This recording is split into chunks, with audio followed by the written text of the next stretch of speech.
Hey. Okay, cool.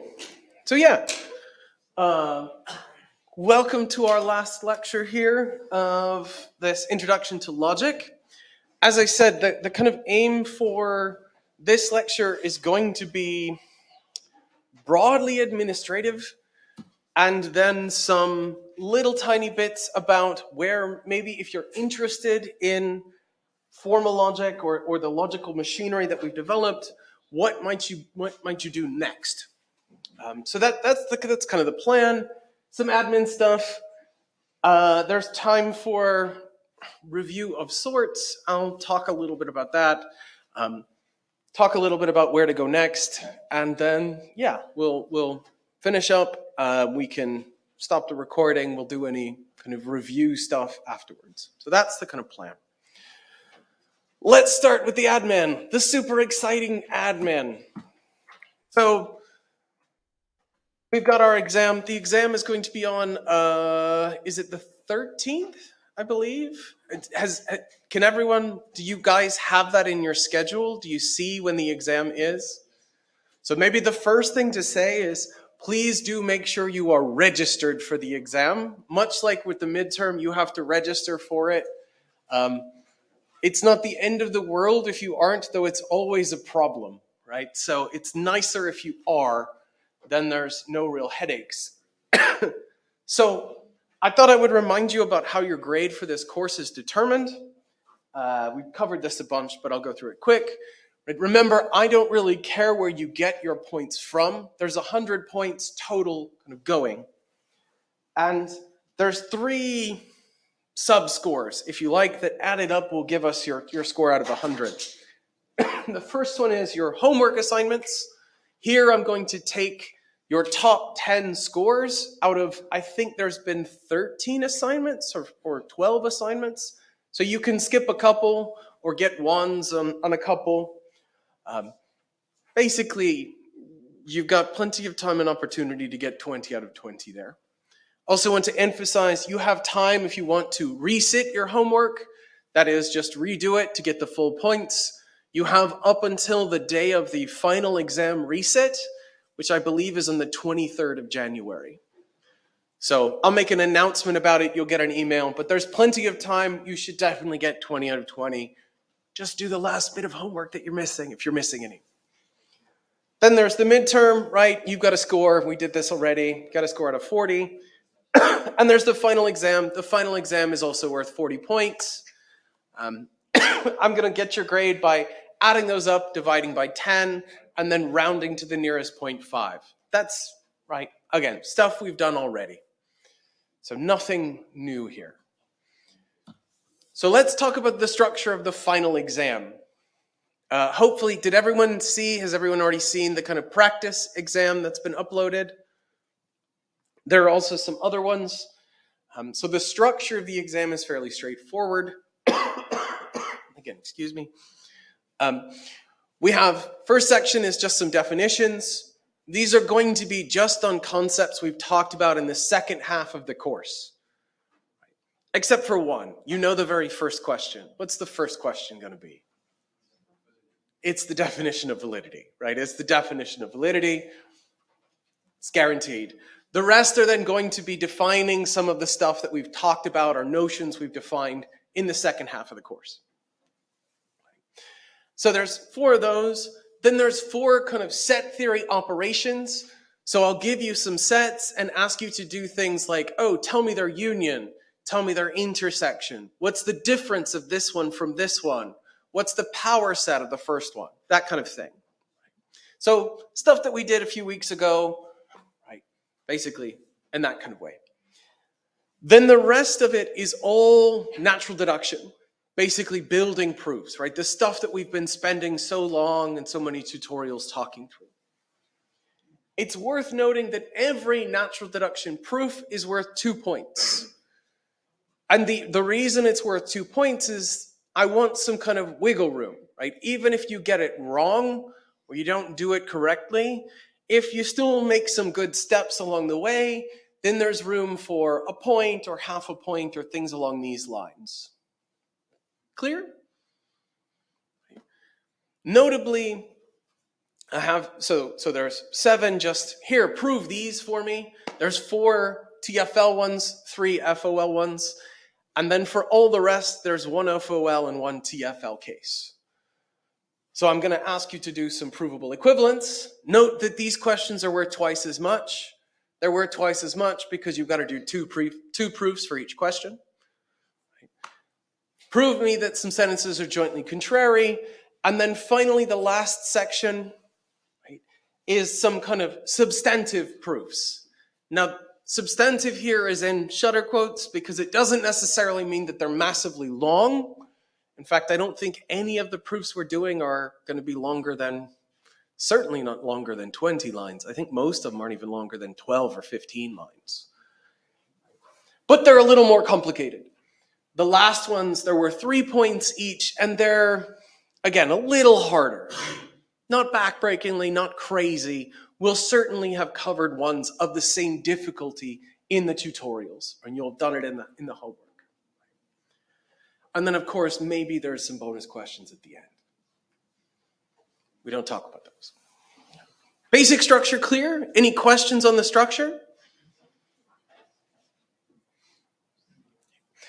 Thing to note, again, as promised, you will get a sheet with all of the rules on them, right? So you don't have to memorize the rules, but obviously, as I've said several times, the more and more you've internalized them, the easier it's going to be. Because flipping back and forth to look at the rules sheet and then being like, I have no idea what the hell I'm doing, right? That's not really going to be super useful. But it's there. The rules are there. You'll have them.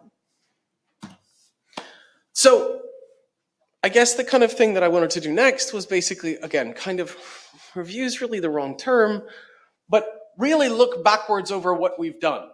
And here I mean much more holistically than just literally what have we done the second half and review strictly for the exam. But honestly, what have we covered in this class? We've covered a lot. Right? The stuff that we did in that first 7 weeks, well, we started off by learning the basic syntax and grammar for 2 formal languages, right? TFL and FOL. And we learned, you can call it model theory. You can also say the semantic tools for these languages.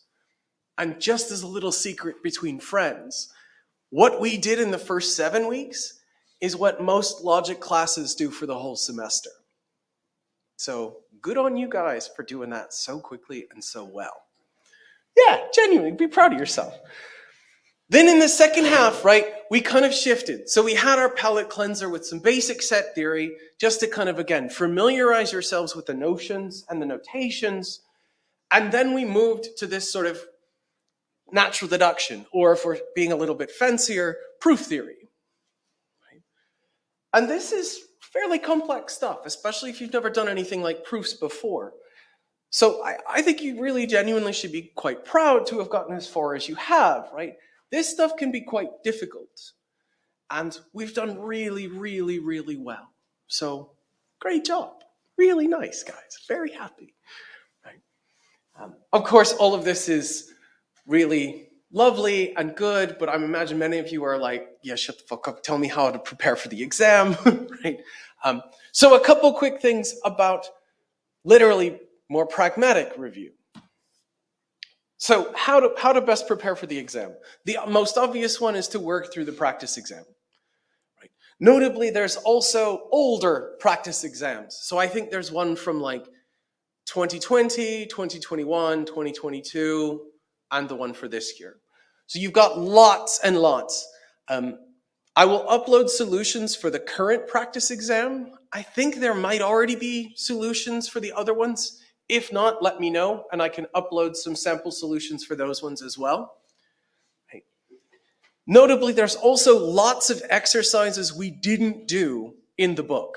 You have the solutions for those, so you have lots of stuff to do more practice with. And of course, you know exactly the type of questions you're going to get. So there's plenty of space for you guys to kind of get really good at these sorts of questions. And I guess maybe the biggest thing, the most general kind of suggestion I can give you is familiarize yourself with the rules, right? The natural deduction rules. Again, you're going to get the cheat sheet. It'll be part of the exam. It'll be there. But the more familiar you are with the rules, the easier it's going to be. Notably also, I mentioned explicitly here, I've referenced it a couple times, in the back end of the book, there's the list of all the rules. Right? It's on a couple pages, so you can see them all if you need to check it out. But I guess the biggest, most important bit of advice I can give you is just do your best, right? Just do your best, but don't stress out, right?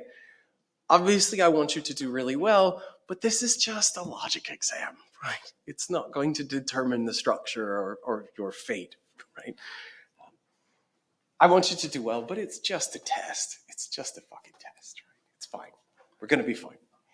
So that's the big bit of advice. Big things I wanted to say with regards to review. The rest of what I really wanted to say here was just about it kind of, if you're interested in what we've done, what else could we do? So I want to start by saying we've operated basically all the way since lecture 1 with 3 assumptions. And in fact, we made them explicit. I think it was in lecture 1 or 2, I don't remember. But we can label them. So one assumption we had was that there are no truth value gaps, right? That is, for any sentence, either the sentence or its negation is true. So this is often called the law of excluded middle, right? And this was an explicit assumption we made. Similarly, we also made an assumption about there being no truth value gluts. That is, for every sentence, it's not the case that it's both true and false. And this is often called the law of non-contradiction. And then finally, we also made an assumption, and again, I think we made this explicit, is that we said there were only 2 truth values. There's true and there's false, and that's it. Right? Taken together, these 3 characterize what's often called classic logic or classical logic. And then the 2 languages we've learned are different formal systems to grasp or express classical logic. But, and again, just between friends, classical logic is not the only formal system that there is. In fact, one of the things we might do, if you're interested in thinking about these kinds of things, is start to play around with these assumptions. So non-classical logics give up or modify in some way these assumptions. And I want to just mention a few of them. There's links to Stanford Encyclopedia of Philosophy pages about these different logics if you're interested. They're in the slides. Right. So a couple examples here. Intuitionistic logic, which was actually originally developed by Brouwer, who's a Dutch logician. Rejects the idea of excluded middle, right? That explicit assumption right at the beginning. And then in turn, because it rejects that assumption, it has to have a radically different kind of natural deduction theory. It has to reject double negation elimination. And in fact, secretly, this is why we don't have double negation introduction, because we want to be able to accommodate something like this. It also has to reject some De Morgan laws, because a lot of these De Morgan laws will involve implicit DNEs. Another kind of variant here is relevance logic. And this actually targets the very concept of the material conditional, right? The arrow that we defined. Relevance logic says, okay, look, the arrow, the truth functional arrow, does not capture the actual structure of if-then. Real if-then requires some kind of relevant connection between antecedent and consequent. But of course, if you buy that, then a whole lot of the truth functional structure we built has to be completely re-understood. So that's a huge undertaking. It leads you to often having to reject things like excluded middle or the law of non-contradiction for certain kinds of contingent or conditional claims. Then there's also fun ones. We have many valued logics, which rejects bivalence and allows for other kinds of truth functions, right? So maybe you have like true, false, and indeterminate. Or you can have fuzzy logic, which has an infinite number of truth values, with false and true being the extremes, and then basically any number between 0 and 1 being a value of truth, a degree of truth. As you can imagine, if you go with these many valued logics, you have to go back and re-understand the characteristic truth tables for all of the truth functional connectives. You're not going to be able to get away with the ones that we had before. You can do it, and in fact, there's lots of really cool systems to do it. Another really fun one here is a paraconsistent logic. So this is something that some of my very good friends work on. This denies the principle of explosion. And this is often used when we're trying to think about modeling people's beliefs. Because lots of people, unfortunately, have contradictory beliefs, but we don't think that they literally believe everything. So if you want to give good models for the way people actually reason, then you're going to have something like this.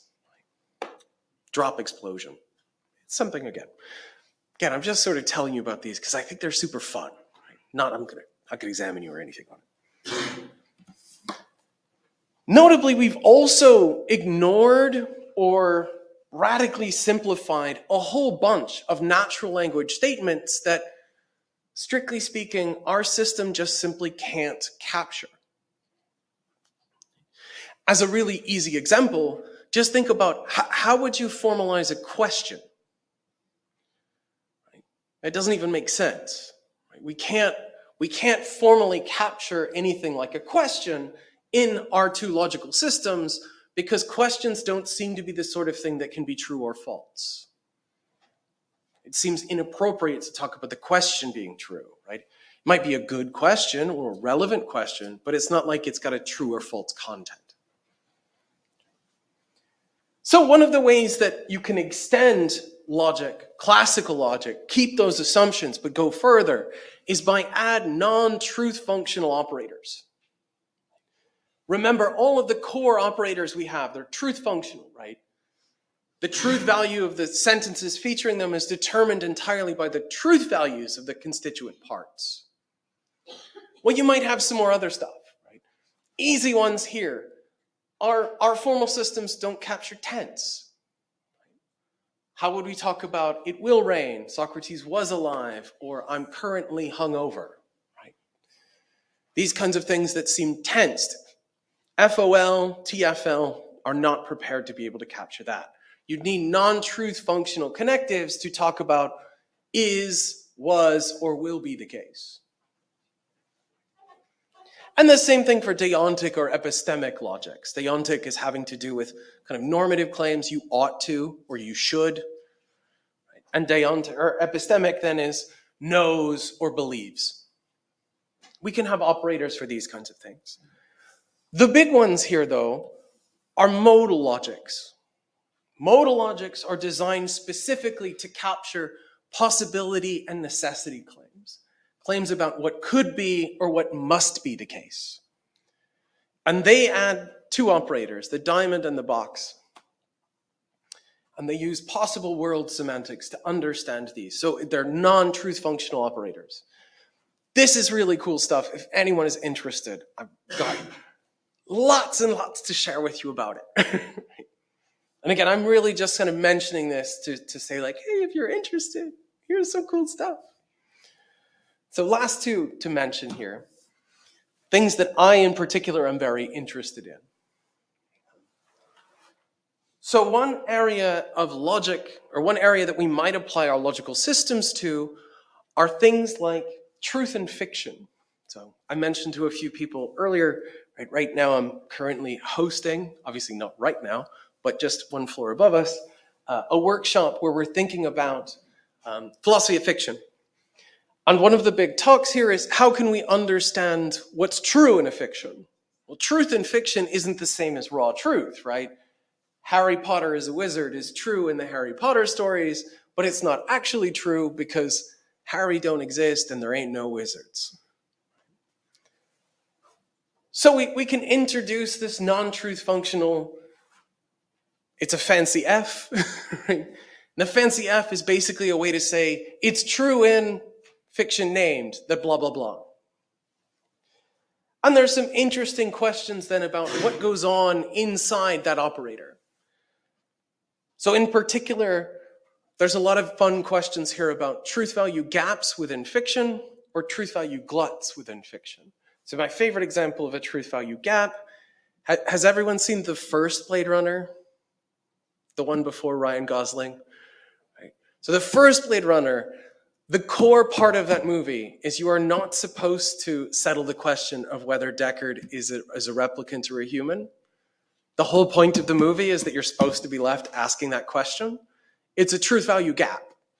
And if you think the film answers the question, you fucked up. Right? So it's a fun case because there's a question, right? Or there's a statement, Deckard's a human, that is neither true nor false. And similarly, Deckard's a replicant. It's neither true nor false according to the fiction. It's left ambiguous, and that's the point. So modeling that kind of stuff is really fun. And finally, one thing we didn't talk about, but is lurking and a big problem with actually FOL as we've pitched it, is we've always assumed that there are no empty terms, names that don't refer.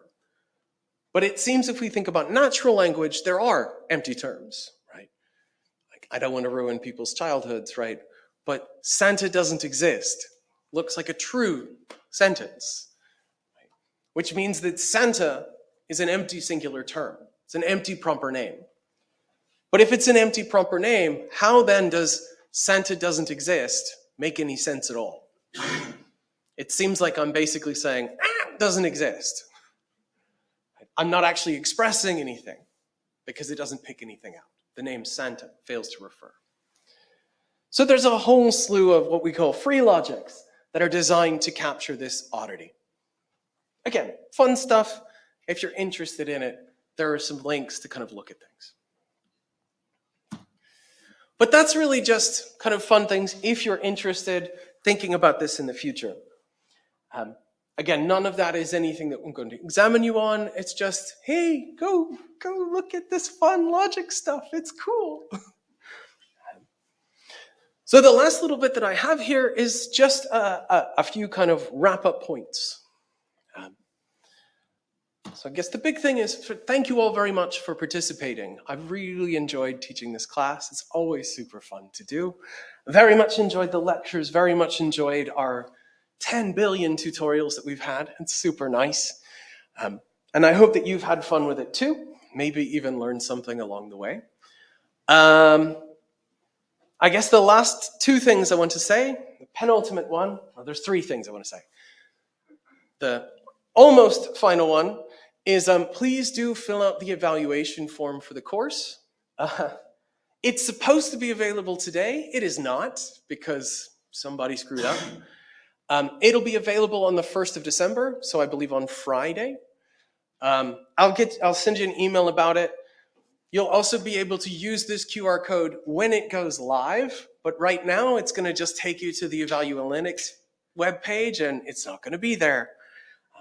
But please do fill it out. Please be as specific as possible. It's always useful to get feedback about how things work. The second thing I want to say is obviously good luck with all of your exams, not just this one, but all of them. I'm sure it's going to go very well, and I'm sure you've got lots. And yeah, the last thing I just want to say before we stop the recording is, if you've enjoyed, or sorry, let me start better. If you haven't enjoyed this course, my name is Alfred Archer, and this has been Introduction to Ethics. He's a good friend of mine, it's fine. Right. But if you have enjoyed it, thank you again, Nathan Wildman, and this has been Introduction to Logic. So thank you guys very much, and good luck with all the exams.